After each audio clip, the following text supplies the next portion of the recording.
मुफ्ती शोएबुल्लाह खान साहब के बयानात के लिए मुफ्ती साहब के ऑफिशियल चैनल को सब्सक्राइब करें और ज़्यादा से ज़्यादा शेयर करें।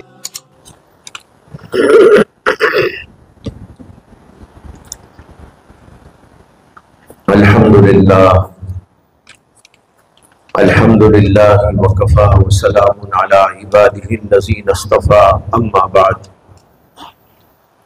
फ़क़द क़ाला अन्नबिय्यु सल्लल्लाहु अलैहि वसल्लम वमा तक़र्रब इलय्या अब्दी बिशैइन अहब्ब इलय्या मिम्मा इफ़्तरज़्तु अलैहि वमा यज़ालु अब्दी यतक़र्रबु इलय्या बिन्नवाफ़िल हत्ता उहिब्बहु व इज़ा अहबब्तुहु कुन्तु समअहु अल्लज़ी यस्मअु बिही व बसरहु अल्लज़ी युबसिरु बिही व यदहु अल्लती यब्तिशु बिहा व रिजलहु अल्लज़ी यमशी बिहा व इन सअलनी आतैतुहु व इन इस्तआज़नी उईज़न्नहु औ कमा क़ाल सल्लल्लाहु अलैहि वसल्लम। यह हदीस मैंने गुज़िश्ता माहाना मजलिस में भी आपके सामने पेश की थी। इस हदीस का पहले तर्जमा मुलाहजा कर लें कि नबी अकरम सल्लल्लाहु अलैहि वसल्लम ने फरमाया कि कोई भी बंदा मेरे से किसी चीज से करीब नहीं हो सकता जो मुझे पसंदीदा हो उस चीज से ज्यादा जो मैंने उसके ऊपर फर्ज की है। यानी फर्ज से ज्यादा कोई चीज ऐसी नहीं जिससे बंदा मेरा कुर्ब हासिल कर सकता हो। फर्ज ही सबसे बड़ा जरिया है अल्लाह ताला की कुर्बत हासिल करने का। वमा यज़ालु अब्दी यतक़र्रबु इलय्या बिन्नवाफ़िल, और बंदा नवाफिल के जरिए बराबर मेरा कुर्ब हासिल करता रहता है यहां तक कि मैं उसको चाहने लगता हूं, मैं उससे मोहब्बत करने लगता हूं। फ़इज़ा अहबब्तुहु, और जब मैं उससे मोहब्बत करता हूं, कुन्तु समअहु अल्लज़ी यस्मअु बिही, मैं उसके कान हो जाता हूं जिससे वो सुनता है। वह बसरहु अल्लज़ी युबसिरु बिही, और मैं उसकी आंख बन जाता हूं जिससे कि वो देखता है। व यदहु अल्लती यब्तिशु बिहा, और मैं उसके हाथ बन जाता हूं जिससे कि वो पकड़ता है। व रिजलहु अल्लज़ी यमशी बिहा, और मैं उसके पैर बन जाता हूं जिससे वो चलता है। व इन सअलनी, अगर वो मेरे से कोई चीज मांगता है, आतैतुहु, तो मैं उसको वो जरूर अता करता हूं। व इन इस्तआज़नी उईज़न्नहु, और अगर वो मेरे से किसी खौफ की चीज से पनाह मांगता है तो मैं उसको पनाह अता करता हूं। यह बड़ी अहम तरीन हदीस है और गुज़िश्ता मजलिस में इसके एक हिस्से की मैंने तशरीह आपके सामने की थी। इस हदीस में अल्लाह के कुर्ब और अल्लाह की रजा को पाने के दर्जात का बयान है, और यह भी बता दिया गया है कि इसके दर्जात में से कौन सा दर्जा किस चीज के जरिए हासिल किया जाता है। अगर हम सब लोग अल्लाह तबारक व तआला को चाहते हैं, अल्लाह का कुर्ब चाहते हैं, अल्लाह की रजा चाहते हैं, तो इस हदीस के ऊपर गौर करना और फिर इसके ऊपर अमल करना इंतहाई लाजिम और जरूरी है। इसके अंदर यह बताया गया है कि बंदा अल्लाह ताला की कुर्बत सबसे ज्यादा जिस चीज से हासिल करता है वो है फराइज। अगर फर्ज छोड़ता हो उसे अल्लाह का कुर्ब एक दर्जे का भी नहीं मिल सकता। और कोई बंदा अल्लाह की तरफ कुर्बत चाहता है तो उसका सबसे पहला काम यह है कि वो फराइज की पाबंदी करे। दूसरी बात इसके अंदर बताई गई कि जब बंदा फराइज के बाद या फराइज के साथ, दो लफ्ज बोल रहा हूं, फराइज के बाद या फराइज के साथ नवाफिल का भी एहतमाम करता है और नवाफिल के जरिए मेरा कुर्ब चाहता है, तो वो इस कुर्ब के लिए नवाफिल पढ़ता रहता है, पढ़ता रहता है, पढ़ता रहता है, यहां तक कि मैं उसको चाहने लगता हूं। इस हदीस में दो दर्जे कुर्ब के बताए गए हैं। पहले दर्जे का नाम है कुर्ब फराइज, जो फर्ज को पूरा करने और अदा करने से हासिल होता है, और दूसरा दर्जा है कुर्ब नवाफिल, जो नवाफिल की पाबंदी से बंदे को मिलता है। लेकिन कुर्ब फराइज, कुर्ब नवाफिल कुर्ब फराइज के बगैर नहीं मिलता। पहले फर्ज अदा होगा और उस पर कुर्ब फराइज उसको हासिल होगा, फिर उसके बाद कुर्ब नवाफिल की दौलत से उसको मालामाल किया जाएगा। और जब अल्लाह ये कुर्ब उसको अदा करते हैं तो वो अल्लाह का महबूब बंदा बन जाता है। हत्ता उहिब्बा, मैं उसको चाहने लगता हूं। आगे का जो मजमून है उसको फिर मैं बाद में अर्ज करूंगा, तर्जमा तो आपको सुना दिया था। यहां पर आपकी याद दहानी के लिए और गुज़िश्ता मजलिस की बात को जहन में ताजा करने के लिए यह अर्ज है कि मैंने बताया था कि फर्ज जिसको कहा जाता है वो कई तरह के होते हैं। मैंने बताया था कि एक फर्ज है फेली या मुस्बत, दूसरा फर्ज वो है जिसको कहते हैं फर्ज है, क्या कहा था, मनफी या तरकी, तरकी भी कह सकते हो उसे। ये एक वो फराइज है जिनको करने की पाबंदी हमारे ऊपर आयत की गई है। तुम्हें करना है, नमाज पढ़ना है, रोजा रखना है, ज़कात देना है, फला काम करना है। और एक फर्ज वो भी है जो छोड़ने का है, तर्क करने का है, ना करने का है। वो तमाम के तमाम गुनाह और ममनुआत है। ममनुआत को, गुनाहों को छोड़ देना और तर्क कर देना फर्ज है कि नहीं है? फर्ज है ना। तो लिहाजा इस फर्ज के अंदर यह भी दाखिल हो गया। आमतौर पर लोगों के जहनों में यह नहीं है। जब फर्ज का लफ्ज आता है लोग नमाज, रोजा, हज, ज़कात वगैरह को समझते हैं। यह भी एक फर्ज है, इसको फर्ज फेली कहा जाता है। और एक वो फराइज है जो छोड़ने का हमको हुक्म दिया गया, उनको फराइज तरकी कहा जाता है। यह बात मैंने गुज़िश्ता बार अर्ज कर दी थी। फिर हर एक की दो किस्में बयान की थी। फर्ज फेली की भी दो किस्में हैं। एक फर्ज फेली जाहिरी और एक फर्ज फेली बातिनी। एक वो फर्ज है जो जाहिरी फर्ज कहलाता है, जैसे नमाज, रोजा, हज, ज़कात और वगैरह इस तरह की इबादतें। और दूसरे बातिनी फराइज। बातिन के अंदर भी कुछ चीजें हैं जो इख्तियार करना जरूरी करार दिया गया, जैसे इखलास का होना और अल्लाह की मोहब्बत का होना, अल्लाह से खौफ का होना, आखिरत की फिक्र का होना। ये सब वो फराइज हैं जो दिल से ताल्लुक रखते हैं। उसके बाद जो फर्ज तरकी है, छोड़ने का फर्ज, उसकी भी दो किस्में हैं, एक जाहिरी और एक बातिनी। जाहिरी वो फर्ज जिसको छोड़ना जरूरी है, जैसे मिसाल के तौर पर शराब है, जुआ है, झूठ है, फरेब है, धोखेबाजी है, रिश्वतखोरी है। ये सब के सब जाहिरी गुनाह हैं, इनको छोड़ना भी फर्ज है। एक बातिनी फराइज है, बातिनी तरकी फराइज। वो क्या?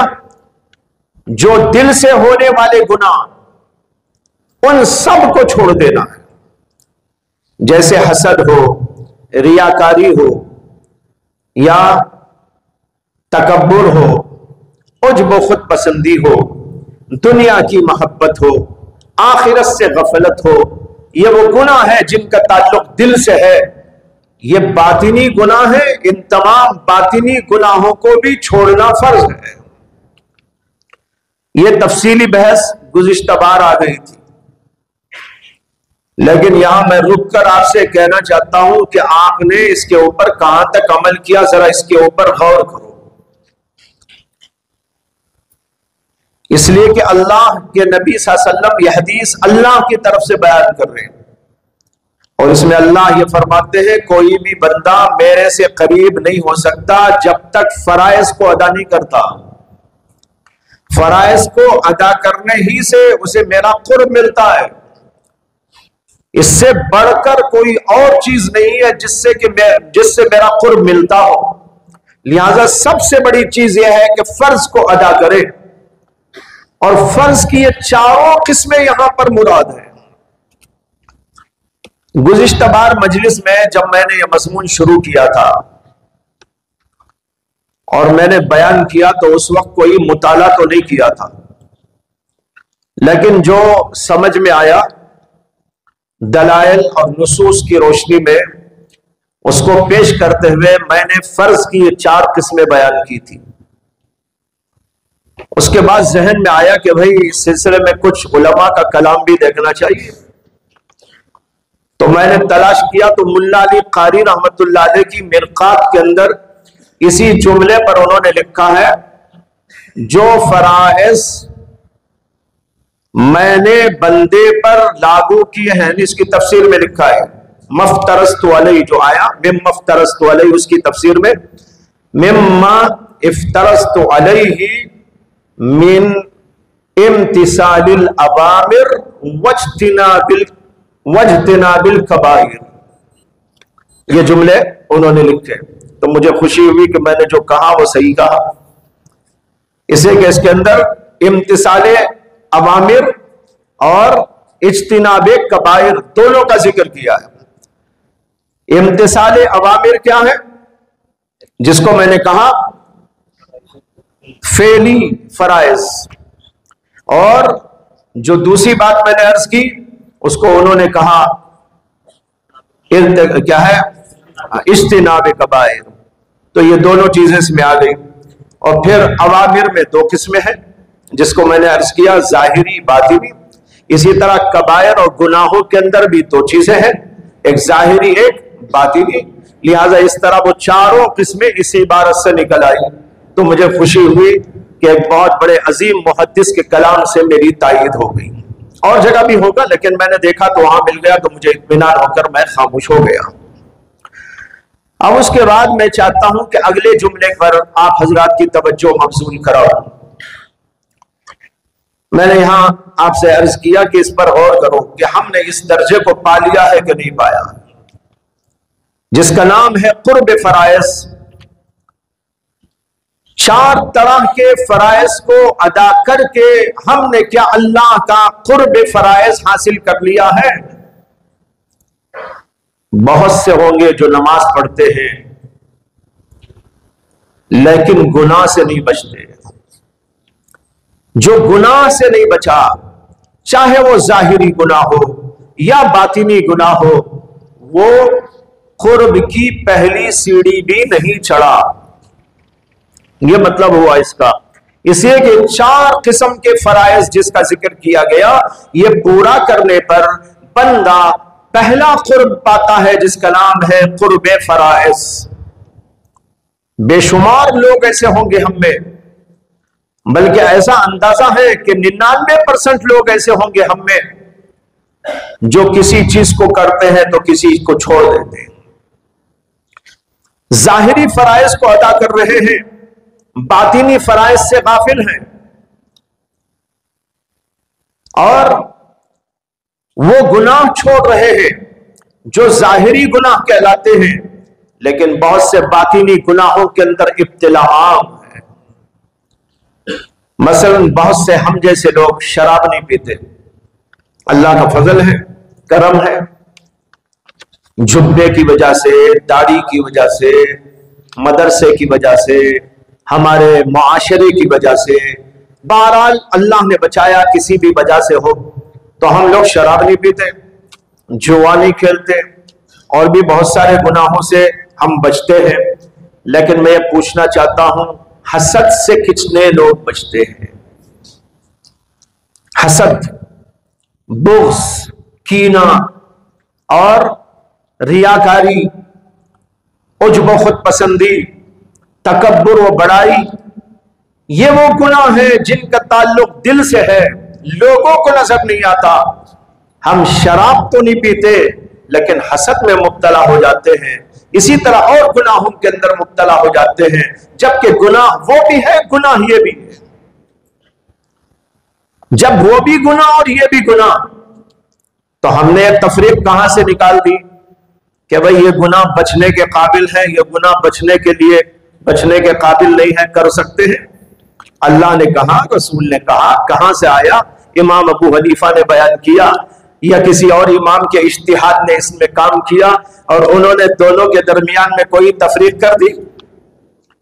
मालूम हुआ कि हम में बेशतर लोग वो हैं जो इस फर्ज के दर्जे तक भी नहीं पहुंचे। मैं खास तौर पर सालिकीन को मुतवज्जे करना चाहता हूं, वो लोग गौर करें, हम अल्लाह के रास्ते में चलना चाहते हैं लेकिन हम लोग इस फर्ज के दर्जे तक भी नहीं पहुंचे हुए हैं, तो अब दूसरे दर्जे तक क्या पहुंचेंगे जिसका नाम है कुर्ब नवाफिल। तवज्जो के लिए बातें अर्ज कर दी ताकि ज़हन में ये रहे और आगे हम मुस्तकिल जिद्दोजहद करें, जाहिरी फराइज को भी अदा करें, बातिनी फराइज को भी अदा करें, फेली फराइज को भी अदा करें, तरकी फराइज के ऊपर भी एहतमाम के साथ उसको छोड़ने की कोशिश करे, यहां तक कि तमाम गुनाहों से पाक और साफ हो जाए, जाहिरी गुनाह भी हम में न रहे, बातिनी गुनाह भी हम में न रहे। जब इतना होगा तब हमारा पहला दर्जा पार होगा जिसका नाम है कुर्बे फराइज। उसके बाद अल्लाह के नबी अलैहिस्सलाम अल्लाह की तरफ से नकल करते हैं कि अल्लाह ने फरमाया, वमा यज़ालु अब्दी यतक़र्रबु इलैया बिन्नवाफिल, और बंदा फिर उसके बाद नवाफिल के जरिए मेरे से कुर्बत हासिल करता रहता है, बराबर इसकी कोशिशों में लगा रहता है। मा यज़ालु, इसका माना क्या? बराबर लगा रहता है। ये नहीं कि भाई एक दिन तहज्जुद पढ़ लिया और 4 दिन सो गया, 2-4 दिन पढ़ लिया, महीना गायब कर दिया, या 1 महीने तक पढ़ लिया फिर साल भर नौबत नहीं आई। नहीं, वो बंदा फर्ज पूरी पाबंदी से अदा करते हुए अब दूसरा रुख ये इख्तियार करता है कि नवाफिल में कसरत और नवाफिल की पाबंदी करता चला जाता है। तर्जमे के दौरान मैंने एक इशारा दिया था और यह तर्जमा किया था कि बंदा बराबर नवाफिल के जरिए मेरी कुर्बत हासिल करता रहता है। वो नवाफिल जो नवाफिल फराइज के साथ साथ या फराइज के बाद, ये 2 लफ्ज मैंने कहे थे, थोड़ी सी इसकी तशरीह कर देता हूं। ये वो नवाफिल हैं जो फराइज के साथ साथ अदा होते हैं। आप नमाज पढ़ते हैं तो नमाज के अंदर कुछ चीजें तो फर्ज हैं, वाजिब और जरूरी है, और उसी में कुछ चीजें वो भी हैं जो फर्ज से हटकर है, यानी उनको नवाफिल कहा जाता है। मुस्तहब भी उसी में दाखिल है, सुन्नत भी उसी के अंदर दाखिल है। अब हम नमाज पढ़ रहे हो और नमाज के अंदर फराइज जितने हैं उन सब की पाबंदी और वाजिबात जितने हैं उन सब की पाबंदी के साथ साथ तमाम सुन्नतों की पाबंदी, तमाम मुस्तहब्बात की पाबंदी, तमाम आदाब की पाबंदी भी नमाज के अंदर करते रहे। तो यह है फराइज के साथ साथ नवाफिल। हर इबादत के अंदर ऐसी चीजें आपको मिलेगी। वुजू में भी है, वुजू में आप फराइज अदा करते हैं, फराइज के साथ साथ सुन्नतें भी है। मसलन खिलाल करना दाढ़ी में सुन्नत और उंगलियों में खिलाल करना सुन्नत, इसकी भी अहमियत है। उसी अहमियत को इसके अंदर बताया गया है।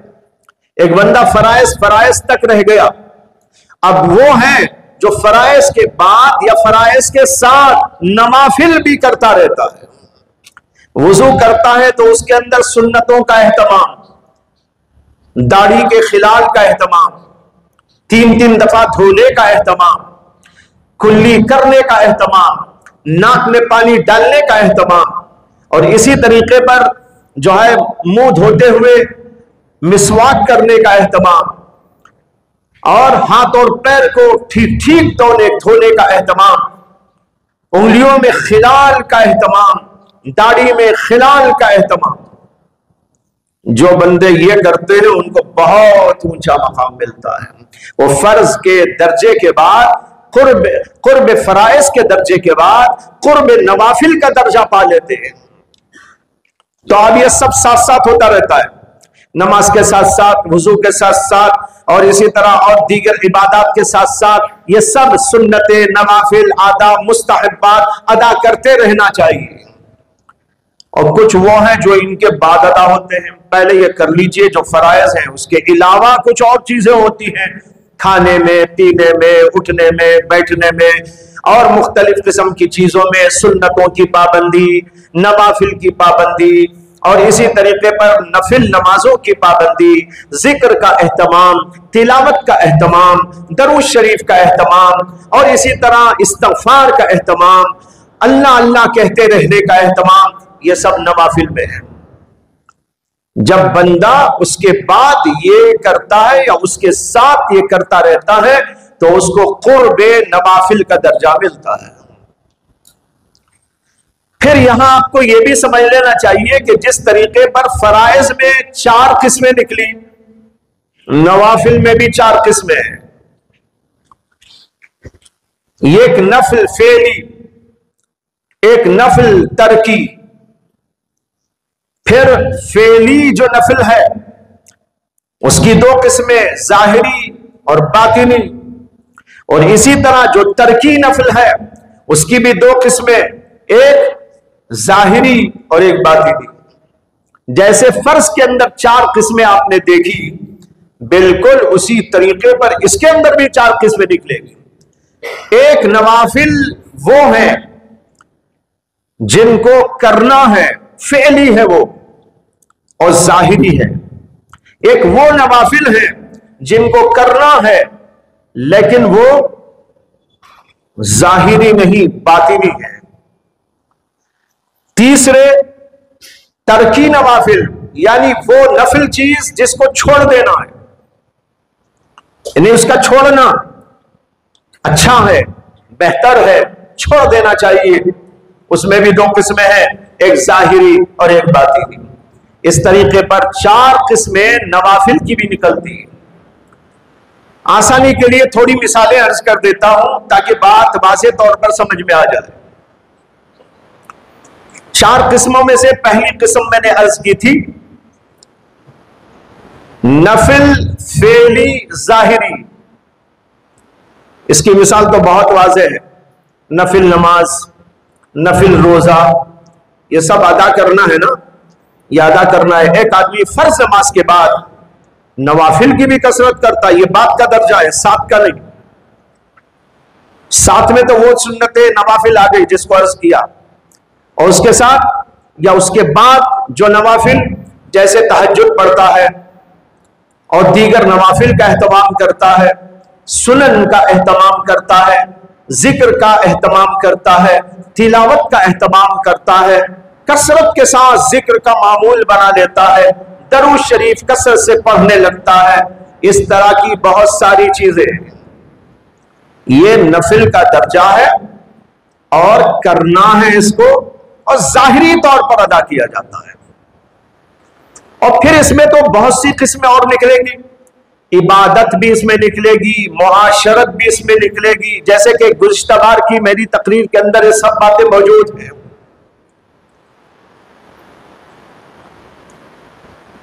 मुझे ऐसा ख्याल आता है कि इस तकरीर को मुंज़बित करना चाहिए, इसलिए कि इस अंदाज पर इस हदीस की तशरीह कहीं आपको नहीं मिलेगी। ये एक जो है अंदाज से एक खास तरीके से, एक खास तरतीब से इसके मजमून को फैलाकर लोगों के लिए आसान कर दिया गया।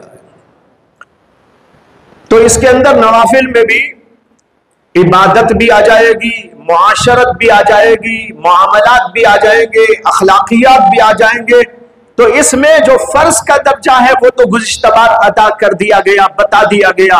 अब इसमें जो फर्ज का दर्जा नहीं है, नफिल का दर्जा है, वो सब यहां पर दाखिल हो गए। मिसाल के तौर पर एक आदमी को अल्लाह ने माल दिया, उस पर ज़कात फर्ज कर दी, उसने फर्ज ज़कात अदा कर दी, वो फर्ज में चला गया। लेकिन उसके पास माल मौजूद है तो उसने ज़कात के अलावा भी खर्च किया, मस्जिद बनाने खर्च किया, मदरसा बनाने खर्च किया, गरीबों यतीमों को बगैर ज़कात के किसी और मत से भी देता रहा। यह नफिल का दर्जा हुआ कि नहीं हुआ? यह नफिल का दर्जा है। इसी तरीके पर मुआशरत के अंदर भी आएगा, बीवी बच्चों के साथ रहना सहना वगैरह जो चीज होती है, उसमें एक तो फर्ज दर्जे की चीजें हैं और एक वो है जो नफिल दर्जे की है।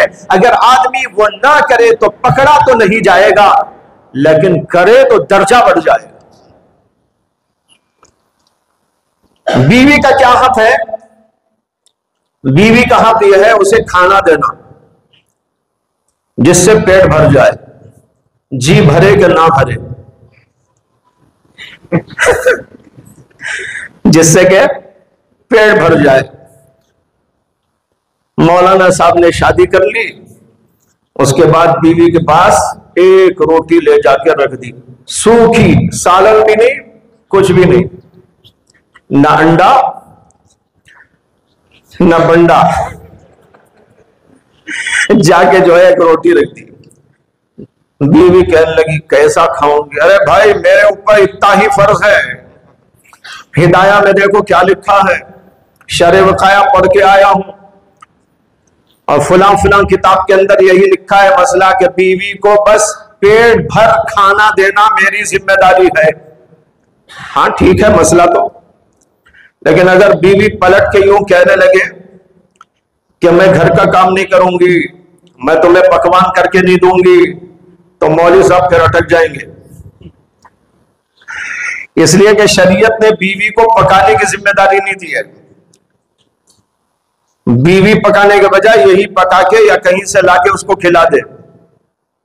तो खैर मैं ये कह रहा था, एक दर्जा फर्ज का होता है, एक उसके आगे का दर्जा कि भाई अच्छा खाना, बेहतरीन खाना, लजीज और जो है उम्दा खाना, और उसके साथ रिहाइश और ये कपड़े और ये जेवर बनाना फर्ज नहीं है औरत के लिए। कपड़े भी साल में 2 जोड़े लिखे हैं फुकहा ने। अब तो माशाल्लाह औरतों के पास इतने कपड़े होते हैं कि उन्हीं के कपड़े होते हैं, इतने कपड़े होते हैं उन्हीं के कपड़े होते हैं। मर्द बेचारा तो 2-4 में गुजारा करता है, इनके पास कपड़े ही कपड़े, कपड़े ही कपड़े। तो ये जो दर्जे हैं ना, ये जाहिर बात है फर्ज का दर्जा तो नहीं है, इसराफ ना हो, लेकिन उसके दिल को खुश करने के लिए नफिल के तौर पर, अगरचे वाजिब नहीं, अगरचे जरूरी नहीं, लेकिन जो है खाना उम्दा, घर बेहतरीन, रिहाइश की चीजें और जो है कपड़े लत्ते जेवर फुला फुला, ताकि जिंदगी खुशगवार गुजरती रहे। अगर कोई बंदा ये करता है तो उसको इसमें दाखिल समझना चाहिए। तो माशरत में भी 2 दर्जे हैं, मामलात में भी 2 दर्जे हैं। मामलात में एक दर्जा तो फर्ज और वाजिब का है कि उसके अंदर हलाल हराम वगैरह की तमीज करना है, यह दर्जा तो क्या है? फर्ज का दर्जा। और उसमें कुछ और बेहतराई लाते हुए आगे बढ़ बढ़कर कुछ करता है तो वो दर्जा नफिल का दर्जा है। इस तरीके पर इस दर्जे के अंदर कई चीजें आ जाती हैं, वो सब नफिल के दर्जे की चीजें हैं, और जाहिरी और फेली इनको अदा करेगा तो अल्लाह का कुर्ब बढ़ता चला जाएगा। दूसरा दर्जा मैंने अर्ज किया था नफले फेली बातिनी, एक नफल का वो दर्जा है जिसको करना है और उसका ताल्लुक बातिन से है।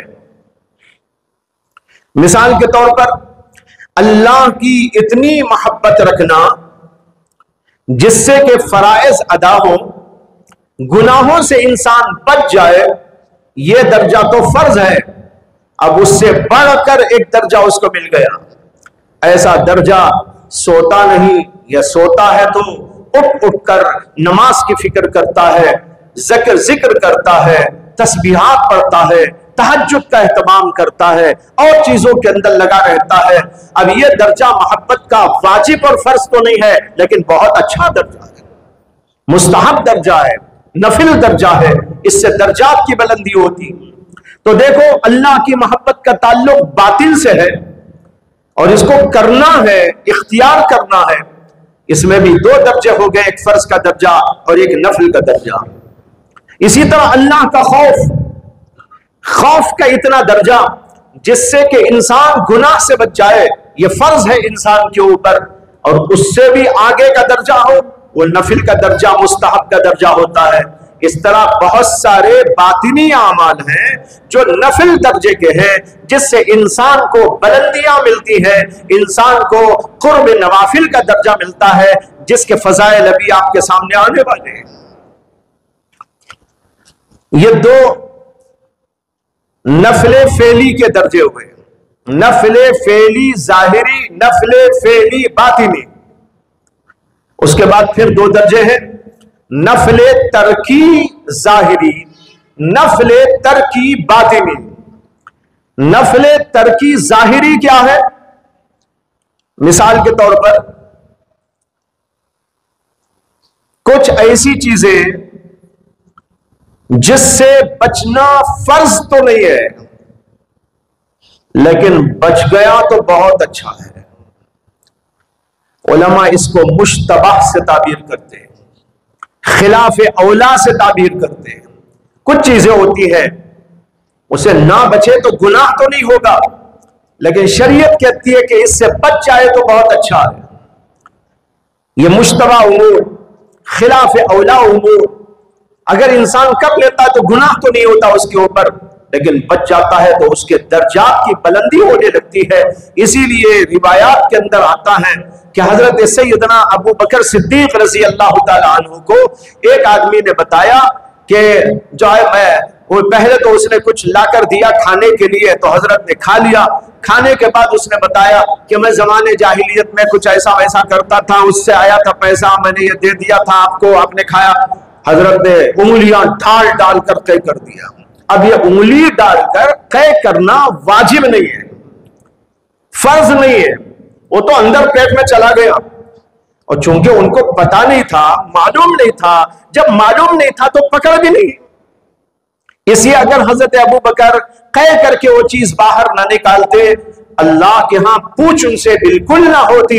लेकिन ये तकवे का दर्जा है कि उन्होंने एक खिलाफ औला चीज से भी बचने का एहतमाम किया, मुश्तबा अम्र से भी बचने का इरादा किया, और कह कर करके जो कुछ पेट में गया हुआ था उसको बाहर निकाल दिया।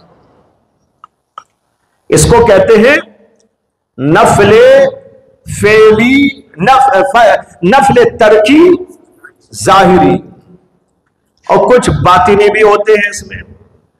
यहां पर मुझे एक बात याद आ रही है, किस्सा याद आया कि हजरत इमाम अहमद बिन हंबल रहमतुल्लाह अलैह के जमाने में वो किसी इलाके में तशरीफ ले गए, वो तो वहां उनको बताया गया कि हजरत आपसे कोई एक औरत मिलने आई है, कुछ मसला पूछना चाहती है।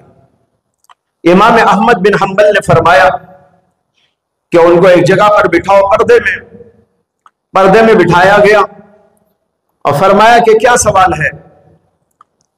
वो औरत कहने लगी कि हजरत मैं चरखा चलाती हूं और उससे धागा बनाती हूं, और मैं दिन में भी चलाती हूं, रात में भी चलाती हूं। दिन में जो धागा तैयार होता है वो बड़ा नफीस होता है, लेकिन रात में जो तैयार होता है उसमें उतनी नफासत नहीं होती। इसे कि उस जमाने में ऐसे लाइट नहीं थे, चिरागों में काम होता था, तो दिन की रोशनी में जितना वाज़े वो साफ वो चीज बनती है, रात के अंदर वैसी बनती नहीं और वो नफासत उसमें नहीं होती। मैं आपसे सवाल करने के लिए आई हूं कि क्या दिन के उजाले में जो धागा तैयार करती हूं उसकी कीमत जो होती है, उसी कीमत पर रात के धागे को भी मैं बेच सकती हूं कि नहीं बेच सकती? सवाल समझ में आया? दिन में धागा बनता है तो बड़ा नफीस होता है, रात में बनता है अच्छा ही बनता है, लेकिन उतनी नफासत नहीं होती। अब मैं दिन के उजाले में बनने वाले धागे को जिस रेट पे बेचती हूं, कीमत पर बेचती हूं, रात के अंधेरे में बनने वाले को भी उसी पर बेच दूं तो ये जायज है कि नाजायज? इमाम अहमद बिन हंबल रहमतुल्लाह अलैह ने सवाल सुना, हैरान रह गए। फरमाने लगे कि भाई जरा ये पूछो ये औरत कौन है? ये कोई मामूली औरत नहीं हो सकती, ऐसा सवाल करने वाली कोई मामूली औरत तो नहीं हो सकती। जरा इसको पूछो कि कौन औरत है, ये कहां से आई है? लोगों ने इससे पूछा तो कहने लगी कि मैं बिश्र हाफी की बहन हूं, मैं बिश्र हाफी की बहन हूं। बिश्र हाफी को कौन नहीं जानता, कितने अजीम आदमी गुजरे हैं। कहने लगी मैं उनकी बहन। इमाम अहमद ने फरमाया ऐसे ही खानदान की औरत ये सवाल कर सकती है, आम औरत ऐसा सवाल नहीं कर सकती, कोई मर्द भी नहीं करेगा, औरत का तो क्या सवाल है। फिर उसके बाद इमाम अहमद बिन हंबल ने फरमाया अगर कोई आम औरत से सवाल करती तो मैं कहता कि जायज है, लेकिन तुम्हारे लिए मसला बताता हूं कि तुम ऐसा ना करो। अब देखो ये जो बचा रहे उसको, ये दर्जा फर्ज का तो नहीं है ना। दोनों धागे कीमत पर बेच सकते हैं, लेने वाले की मर्जी है ले के ना ले, शरीयत ने पाबंदी नहीं लगाई। लेकिन तकवे का दर्जा यह है कि इसको भी तर्क कर दे। चुनाचे वह औरत चली गई। इससे मालूम हुआ, एक मिसाल मिल गई हमको समझने के लिए कि नफले तरकी जाहिरी क्या होता है। ऐसे बहुत सारे उमूर होते हैं, इसके अंदर हम बच जाए तो दर्जा बुलंद होता है। और चौथी चीज है नफले तरकी बातिनी, यानी बातिन में कुछ ऐसी चीजें हैं जिनको छोड़ देना चाहिए, लेकिन दर्जे वुजूब की हद तक नहीं, दर्जे नफिल की हद तक। अगर बच जाएंगे बड़ा दर्जा पा जाएंगे, और अगर उससे नहीं बचेंगे तो फिर गुनाह तो नहीं हो। इसकी मिसाल यह है कि अगर किसी आदमी से इंसान को हसद हो, हसद तो नाजायज है, उससे बचना फर्ज है। एक आदमी को हसद तो नहीं है, लेकिन उसका दिल उससे मिलता नहीं है। हसद नहीं है, बुग़्ज़ नहीं है, कीना नहीं है उससे कुछ, लेकिन दिल मिलता नहीं है उससे। ऐसा भी होता है, कुछ भी नहीं है उसके दिल में, साफ है दिल, लेकिन उसके बावजूद किसी से मुनासबत होती है, किसी से मुनासबत ही बिल्कुल नहीं होती, तो उसके साथ बैठने उठने कलाम करने बातचीत करने, उसके साथ खाने पीने वगैरह, इन चीजों के अंदर कुछ ज्यादा दिल नहीं लगता आदमी को। अब फर्ज करो कि एक जगह पर कुछ लोग रहते हैं, एक इदारे में कुछ लोग रहते हैं, वहां पर कई लोगों को एक दूसरे से ताल्लुक होता है, और कुछ लोग ऐसे होते हैं जिनको मुनासबत नहीं होती। अब वहां पर रहते हुए एक आदमी ये ख्याल करे कि भाई एक ही इदारे में मैं रहता हूं, मुनासबत हो रही हो कि ना हो रही हो, लेकिन मैं जरा बातचीत तो कर लूं। अगर वो ना करके यूं ही रहे अपनी जगह पर, मुलाकातें ना करे, उसके साथ ना उठे ना बैठे ना खाए ना पिए, तो क्या अल्लाह पूछेगा? नहीं पूछेगा। लेकिन उसके बावजूद वो करने लगे ऐसा, और दिल में जो अदम मुनासबत है उसको निकाल डाले, उसको फेंक डाले, उसको खुरच डाले, और लोगों से मेल मिलाप बाकी रखने की कोशिश करने लगे, उसके दर्जात की बुलंदी हो जाए। यह है भाइयों इनकी मिसालें। इन मिसालों को जहन में रखने से बहुत सारी और मिसालें आपके सामने खुद ही वाज़ेह होती जाएगी।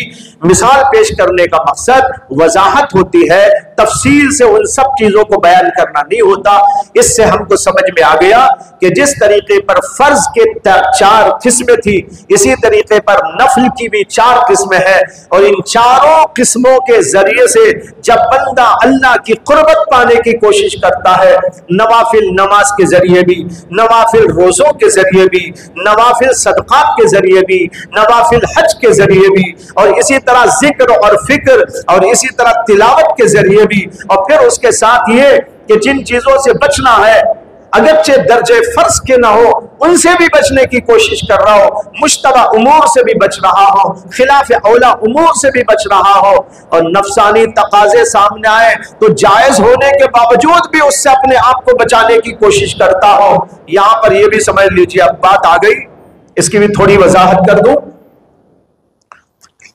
कि बास चीजें नाजायज नहीं होती, लेकिन उनसे बचना बहुत अच्छा होता है। जैसे कि अर्ज कर चुका हूं, इनमें बाज ऐसी चीजें भी होती है कि अगर उनको इख्तियार करते करते करते बराबर जिंदगी करे तो हो सकता है किसी गुनाह तक पहुंचा दे। ऐसी चीजों से भी बच लेना चाहिए।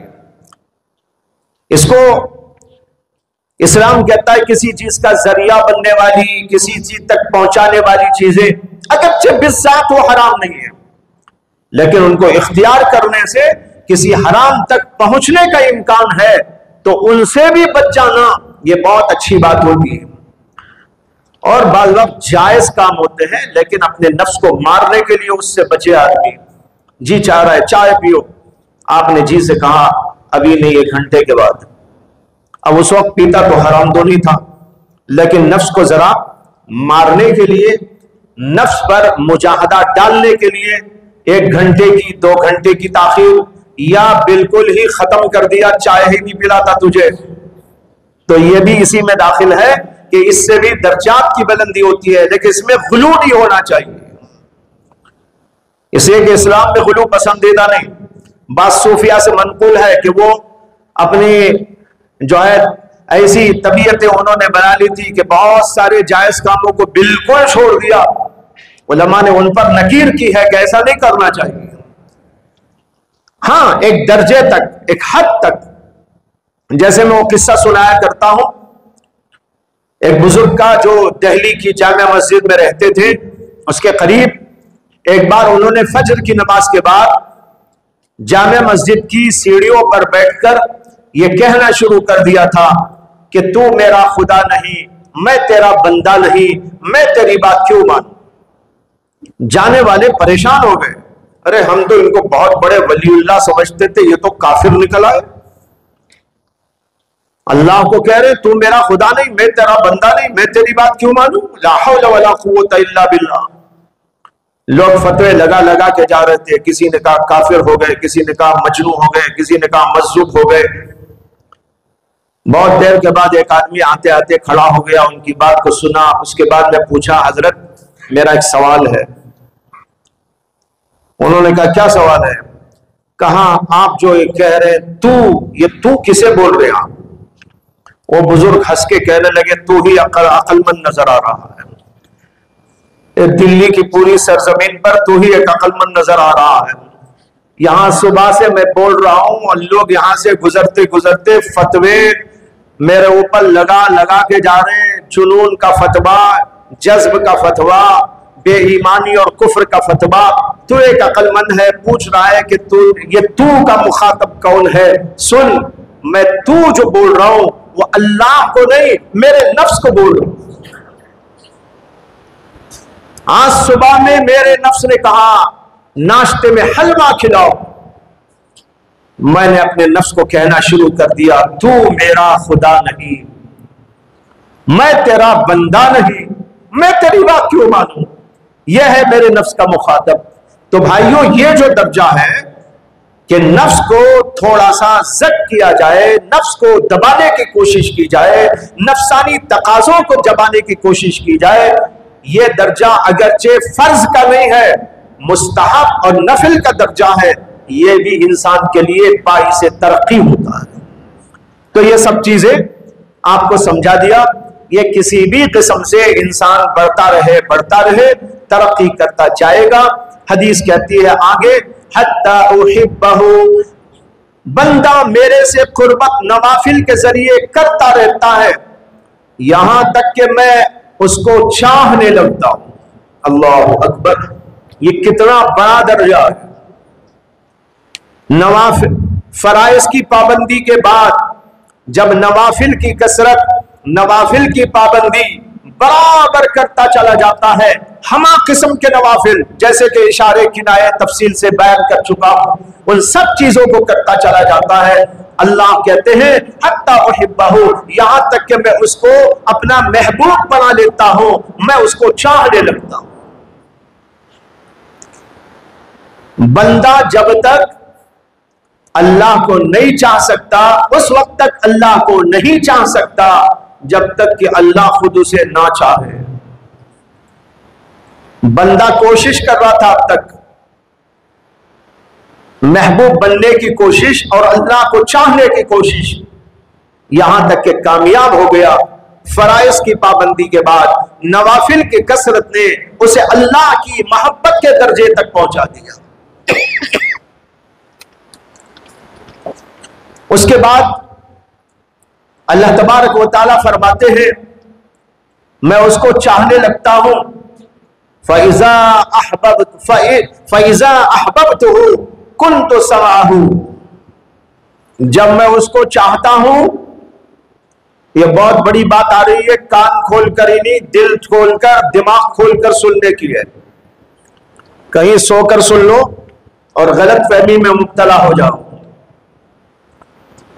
फरमाया फैज़ा अहबब्तुहु, जब मैं बंदे को चाहता हूं, कुन्तु समाहु, मैं उसके कान बन जाता हूं जिससे कि वो सुनता है, मैं उसकी आंख बन जाता हूं जिससे वो देखता है, मैं उसके हाथ बन जाता हूं जिससे कि वो पकड़ता है, मैं उसके पैर बन जाता हूं जिससे कि वो चला करता है। और एक रिवायत में यह भी है मैं उसका दिल बन जाता हूं जिससे कि वो समझता है। मुल्ला अली कारी ने यह रिवायत मिरकात के अंदर इसी मकाम पर दर्ज की है। और चीजें भी है बाज़ रिवायतों में। यह बहुत अहम बात है जो इसके अंदर बयान की गई कि जब अल्लाह बंदे को चाहने लगते हैं तो फरमाते हैं मैं उसकी आंख बन जाता हूं, मैं उसके कान बन जाता हूं, मैं उसके पैर बन जाता हूं, मैं उसके हाथ बन जाता हूं, मैं उसका दिल बन जाता हूं, बाद में मैं उसकी जुबान बन जाता हूं। क्या मतलब है इस जुमले का? इस जुमले के मतलब के अंदर बहुत तवील कलाम है उलमा का। यहां तो मौका नहीं कि उसको पेश किया जाए, अलबत्ता जो बात सब समझ सके आसानी के साथ वो आपके सामने रखता हूं, जिसको उलमाए किराम ने अपनी किताबों के अंदर बयान किया। इस जुमले का मतलब यह है कि अल्लाह ताला ये फरमाते हैं जब मैं बंदे से मोहब्बत करने लगता हूं तो मैं उसके कान बन जाता हूं या जो है उसके आंख बन जाता हूं। मतलब यह है कि कान उसके होते हैं लेकिन उसके कानों से वो सिर्फ वो काम लेता है जो मैं चाहता हूं।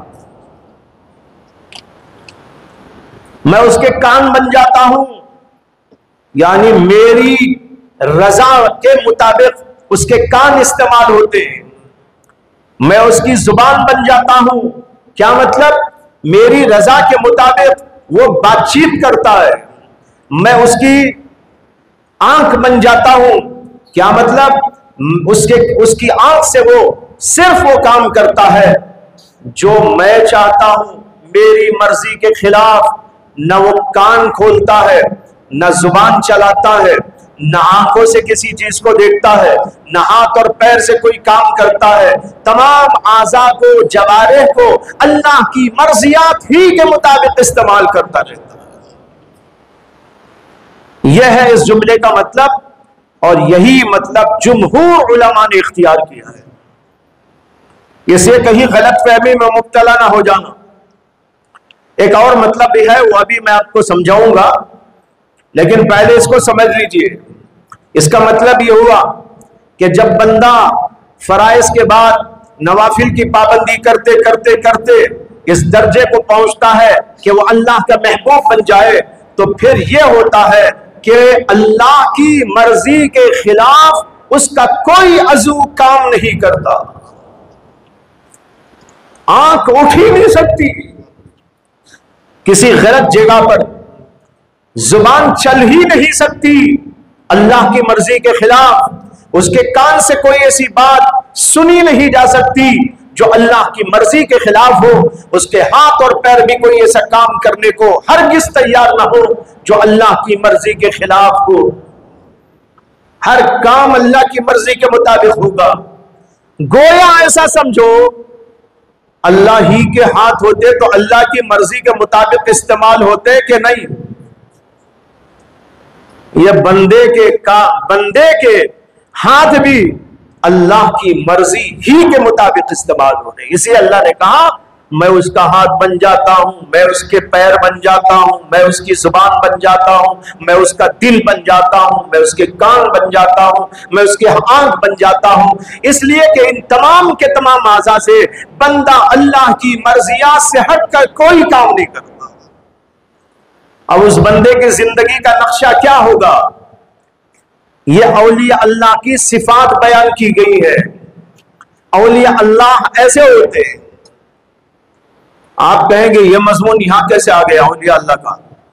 इसलिए कि हदीस औलिया अल्लाह ही के बारे में आई है, आपको मालूम होना चाहिए।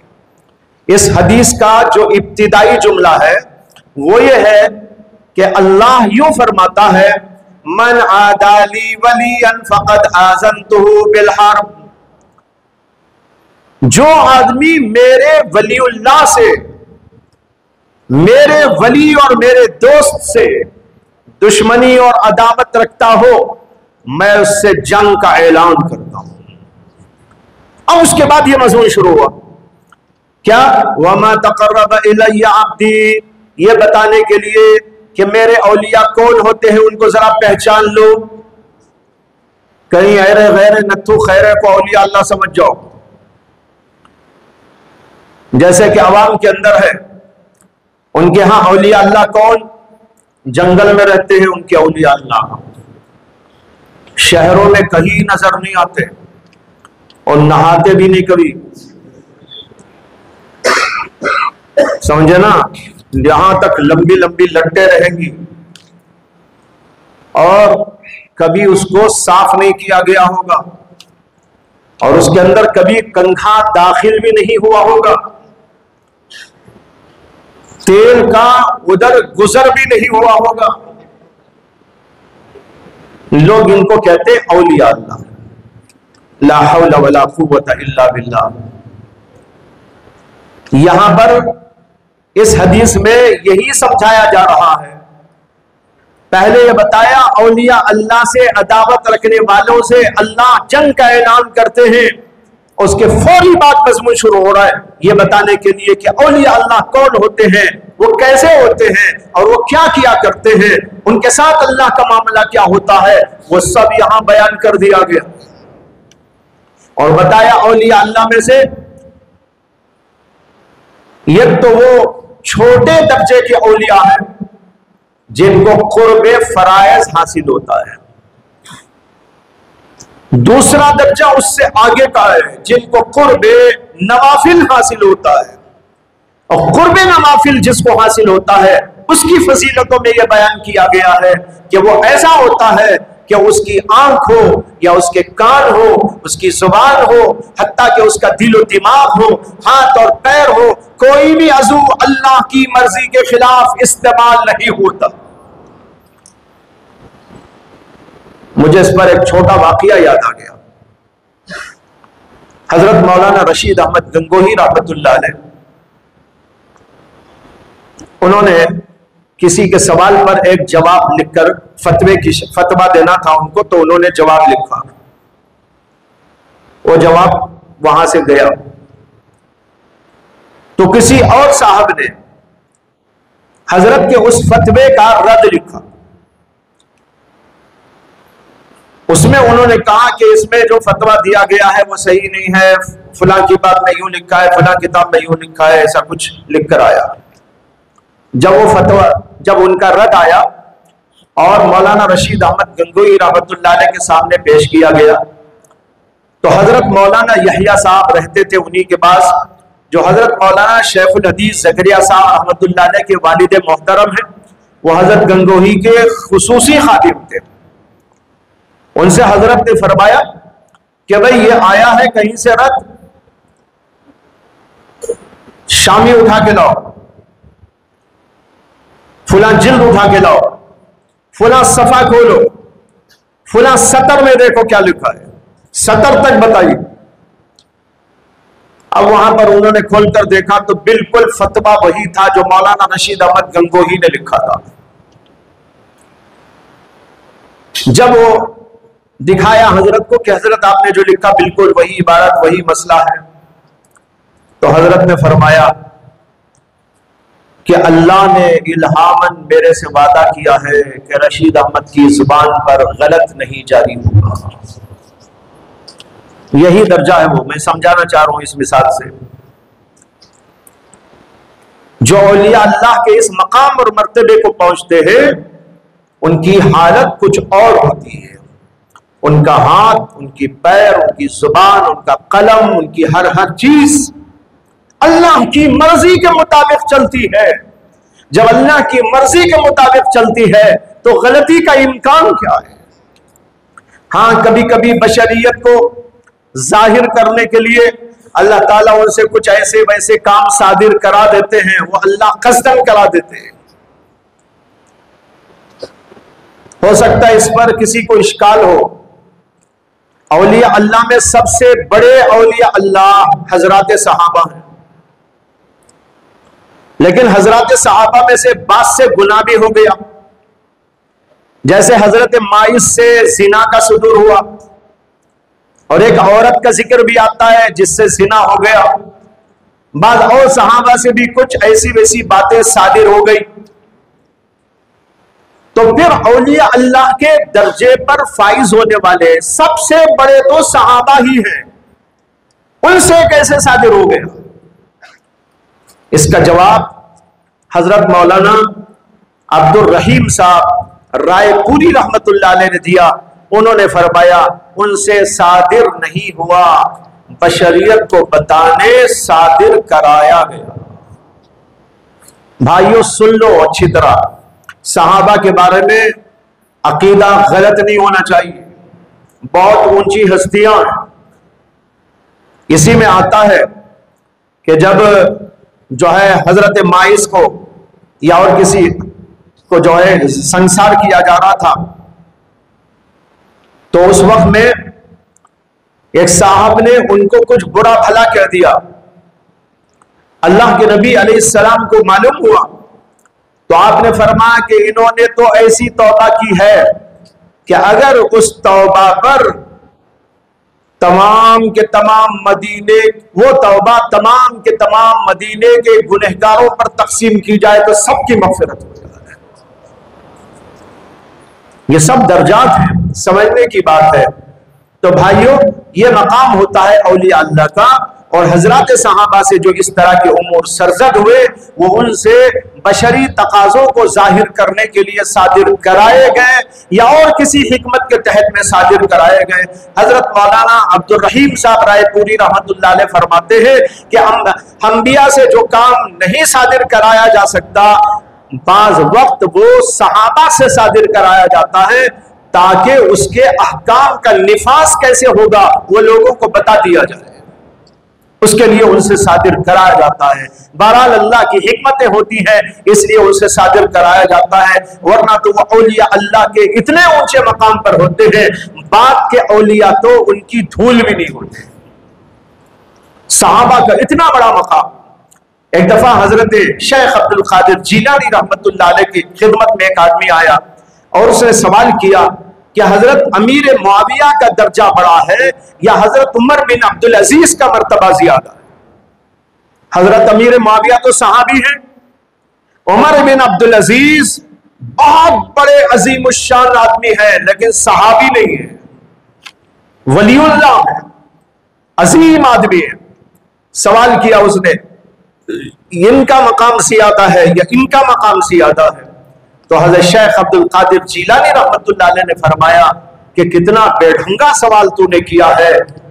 फिर उन्होंने कहा कि उमर बिन अब्दुल अजीज का क्या मकाम बढ़ सकता है अमीर मुआविया से, कि अमीर मुआविया रजी अल्लाह तआला अन्हु ने अल्लाह के नबी के साथ जो जंगों में शिरकत की, जिहाद में शिरकत की, तो उनका जो घोड़ा था, घोड़े की नाक में जो लगाम थी, उसके ऊपर जो धूल बैठी थी, उमर बिन अब्दुल अजीज उसके बराबर भी नहीं। यह जवाब दिया शेख अब्दुल कादिर जीलानी ने। अंदाजा करो सहाबी का मकाम। तो सहाबा से जो इस तरह की बातें सरजद हुई, आज एक दौर चल रहा है, हर ऐरा गैरा नत्तु खैरा, जिसने थोड़े से कुछ पढ़ लिए, किताबें पढ़ ली, वो जो है बड़े बुलंद बुलंद दावे कर रहा है, सहाबा पर बैठकर तनकीद कर रहा है, और इन पर अमीर मुआविया पर तनकीद कर रहा है, कभी अबू हुरैरा पर तनकीद कर रहा है, कभी और किसी सहाबी पर तनकीद कर रहा है, और सहाबा को मुनाफिक बताने की जुर्रत कर रहा है। अल्लाह हिफाजत फरमाए। समझ में नहीं आता कि जब इंसान औलिया अल्लाह के रास्ते से हटता है तो अल्लाह कैसे और ज्यादा दूर हटा देते हैं।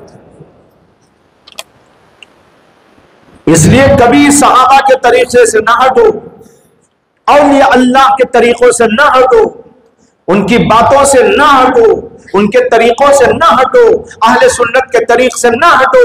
अगर उससे हट गए तो गुमराही के दलदल में फंसते चले जाओगे और हर लम्हा बढ़ते भी चले जाओगे।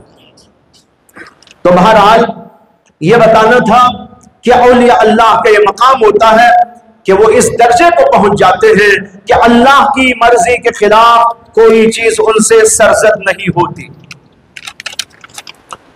जब आपने सुन लिया, और यह मतलब बहुत से बुजुर्गों ने बताया, बहुत से उलमा ने तशरीह इसी तरह इस हदीस पाक की मुल्ला अली कारी रहमतुल्लाह ने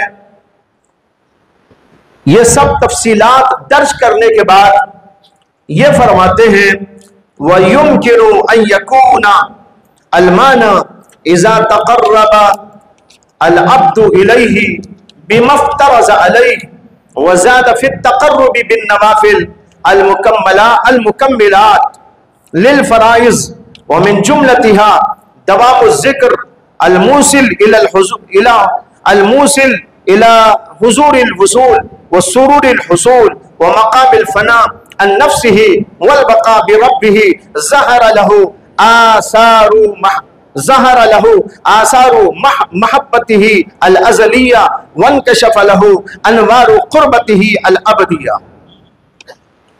वो फरमाते हैं कि इस हदीस का यह भी मतलब मुमकिन है, हो सकता है कि जब बंदा फराइज़ की पाबंदी करता है और फिर उसके बाद अल्लाह से तक़र्रुब पाने में नवाफिल का इजाफा कर देता है, जो कि फराइज़ की तकमील करते हैं, और उसी में दवामे जिक्र भी है जो अल्लाह से कुर्ब को बढ़ाने वाली चीजें हैं।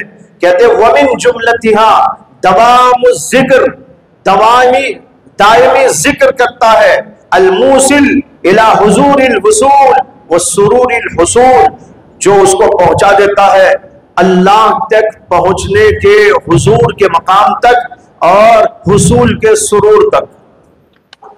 वह मकामिल फना अन नफ्सिही वल बका बिरब्बिही, और उसे अपने नफ्स से फना का दर्जा और अल्लाह के साथ बका का दर्जा मिल जाता है, तो उस पर अल्लाह की मोहब्बत अज़लिया के आसार जाहिर होते हैं और अल्लाह की कुर्बत अबदिया के अनवार मुनकशिफ होते हैं। जब ऐसा होता है, कहते हैं रआ अन्ना बाबिही मिनल कमाल मिनस समई वल बसरी व कुव्वतिल कुवा इन्नमा हुआ मिन आसारी समईही व बसरिही व कुदरतिही। कहते हैं कि जब आदमी को यह हासिल हो जाता है तो फिर वो यूं देखता है कि उसके पास जो भी कमाल है, देखने का कमाल, सुनने का कमाल, कुव्वत का कमाल, कुदरत का कमाल, ये सब का सब कमाल वो बस वहीं से आया हुआ है, मेरा कुछ नहीं है। खुद को अदम देखता है। वह इन्नमा हुआ आदम महज, खुद के बारे में समझता है कि मैं मादूम हूं, मेरा कोई वजूद नहीं। वजूद है तो अल्लाह का, कुदरत है तो अल्लाह की, सुनना देखना वगैरह सिफात है, वो अल्लाह की सिफात का पर तो मेरे पास तो कुछ भी नहीं है। फरमाते ये मतलब भी इस जुमले का हो सकता है जिसमें यह कहा जा रहा है कुन तो समाहू, मैं उसकी आंख हो जाता हूं, मैं उसके कान हो जाता हूं, मैं उसकी जुबान हो जाता हूं, मैं ये हो जाता हूं, मैं वो हो जाता हूं। क्या मतलब है? मतलब यह है कि बंदा समझता है मेरे पास जो कुछ है वो अल्लाह का अता करता है, मेरा कुछ भी नहीं। इसलिए कि उसके ऊपर अल्लाह के अनवार व तजल्लियात जाहिर हो गए।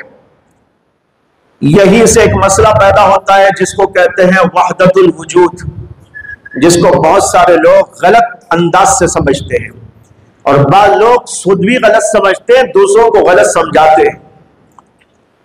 वहदतुल वजूद का मतलब ये होता है, जो लोग वहदतुल वजूद कहते हैं, इसके कायल हैं, वो यूं कहते हैं कि असल अल्लाह ही की जात मौजूद है, बाकी जो कुछ आपको नजर आ रहा है ये हकीकत में मादूम है, इनकी कोई हैसियत नहीं। जितनी भी चीजें मुमकिनात हैं, जितनी भी चीजें वजूद में आई हुई हैं, वो आसमान हो या चांद हो या सूरज हो या इंसान हो और दीगर अशिया हो, ये सब का सब जो कुछ आपको नजर आ रहा है हकीकत में ये चीजें मादूम थी।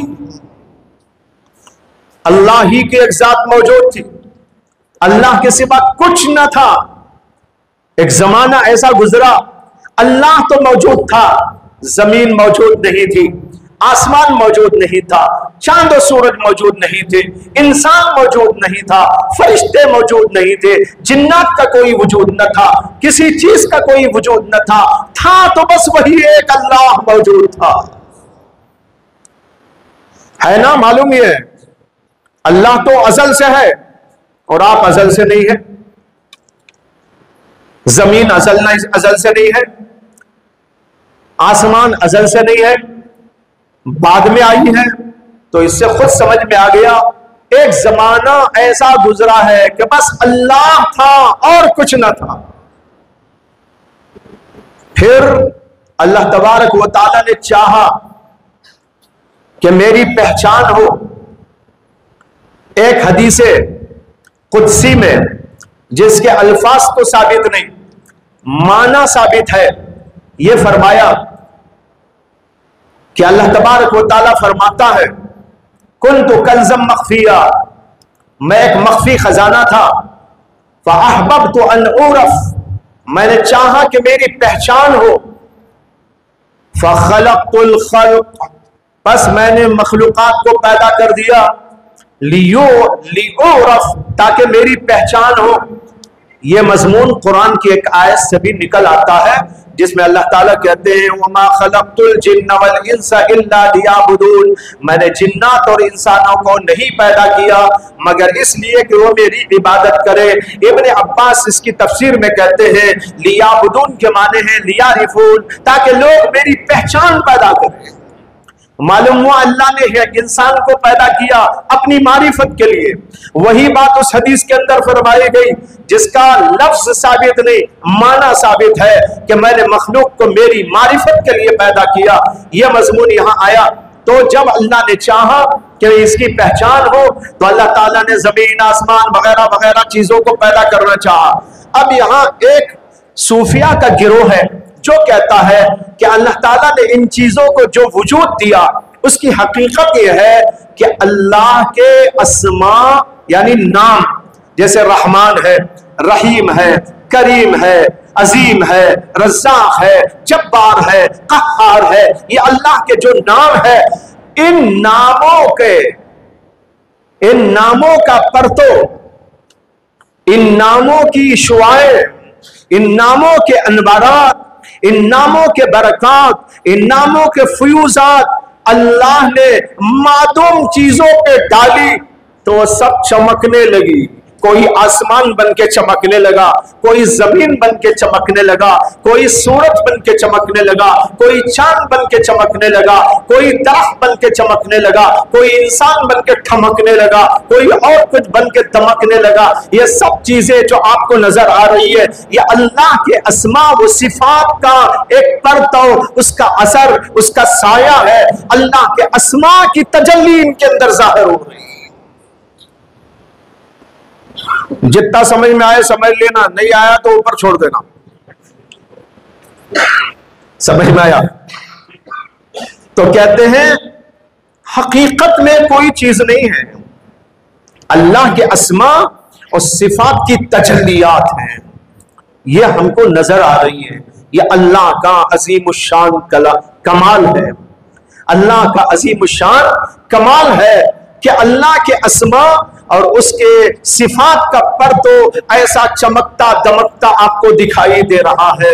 इसलिए बात सूफिया इकराम जो ये कहते हैं, उनका कहना है कि वजूद तो एक ही है, वजूद एक ही है। वो किसका है? अल्लाह का। लिहाजा वहदतुल वजूद का माना है ये सब चीजें जो तुमको नजर आ रही है हकीकत में इनका कोई वजूद नहीं है। वजूद अगर किसी चीज का हकीकी तौर पर है तो सिर्फ एक वजूद अल्लाह का है। इसलिए उन्होंने कहा वहदतुल वजूद। ये माना है वहदतुल वजूद का, लेकिन जाहिलों ने यह समझ लिया वहदतुल वजूद का मतलब यह है सब चीजें खुदा हो गई है। नौजुबिल्लाह। जमीन को भी खुदा, आसमान को भी खुदा, चांद सूरज को भी खुदा ये कहने लगे। ये जाहिलाना मफहूम है, सूफिया ने नहीं बयान किया। आज भी जाहिल सूफिया अपनी अपनी खानखाओं में या मज़ारात के पास बैठकर लोगों को गलत फहमी का शिकार करते हैं और ये गलत मतालिब उनके जहनों के अंदर डालते हैं और कहते हैं मैं भी खुदा ही हूं, तू भी खुदा ही है, ये जमीन भी खुदा है, ये आसमान भी खुदा है। नऊजुबिल्लाह। भाई कुरान और हदीस में सबसे बड़ा गुनाह किसको करार दिया गया? शिर्क को। आप बताओ इससे बड़ा क्या शिर्क है?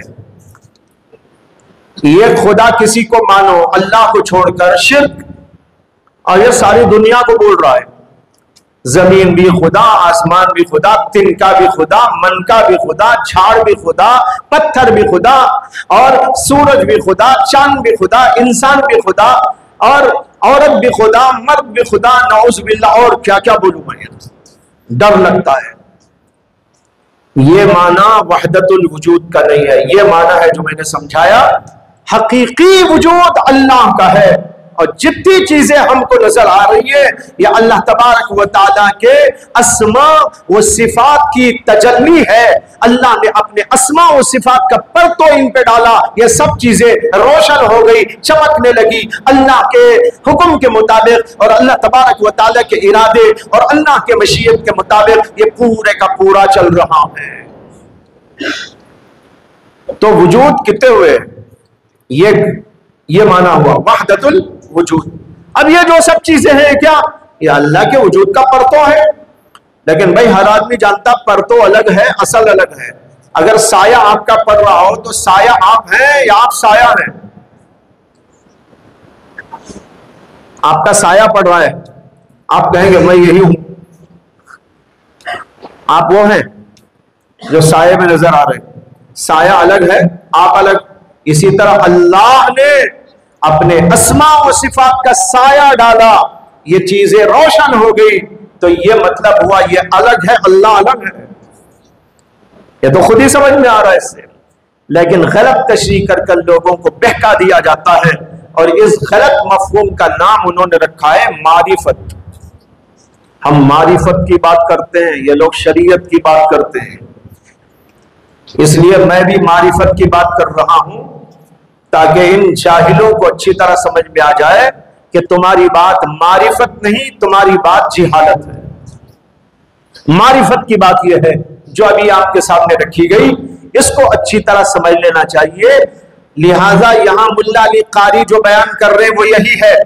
वो कहते हैं कि जब बंदा फराइज की पाबंदी, फिर उसके बाद नवाफिल की पाबंदी, और उन्हीं नवाफिल के अंदर दवा में जिक्र करता रहता है, हर वक्त अल्लाह के जिक्र में और अल्लाह की याद में अपनी जिंदगी करता रहता है, और मकामे फना को पहुंच जाता है, और उसको यकीन हो जाता है मेरा वजूद तो कोई वजूद नहीं, असली वजूद तो अल्लाह ही का है। समझ में आया?